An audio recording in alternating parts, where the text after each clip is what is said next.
કેમ છો વિદ્યાર્થી મિત્રો? આજે આ વિડીયોમાં આપણે સ્ટાન્ડર્ડ 7th ના ઇંગ્લિશ સબ્જેક્ટના યુનિટ 1 વોટરમાં વોકાબ્યુલરી સેક્શન આપ્યું છે તેનું સોલ્યુશન કરવાના છીએ.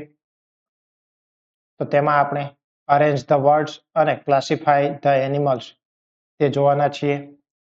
તો સૌપ્રથમ આપેલું છે study the water bodies, arrange the words in order of smaller to bigger.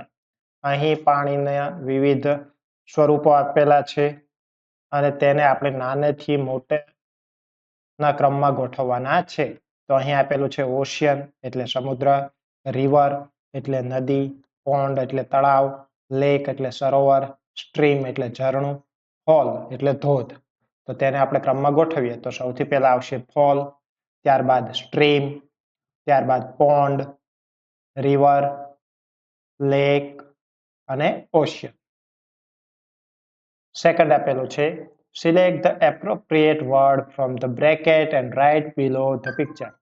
તો અહીં ચિત્રો આપેલા છે તેને આધારે આપણે શબ્દ આપવાના છે. તો પહેલું ચિત્ર જે છે તે પૂરનું ચિત્ર છે, તો તેમાં આપણે લખીશું ફ્લડ. બીજું ચિત્ર જે છે એ દુષ્કાળને કારણે જમીન ફાટી ગઈ છે, તો દુષ્કાળ માટે આપણે અહીં ડ્રાઉટ લખીશું.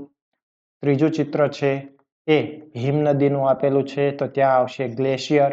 અને ચોથું છે તો ત્યાં એક વ્યક્તિ છે એ ભીની થયેલી છે, તો તેમાં આવશે વેટ.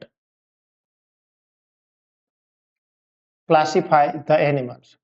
પ્રાણીઓને આપણે ડોમેસ્ટિક એટલે પાલતુ, વાઇલ્ડ એટલે જંગલી અને વોટર એટલે જળચર પ્રાણીઓમાં આપણે વર્ગીકરણ કરવાનું છે. તો આપણે વન બાય વન જોતા જઈએ.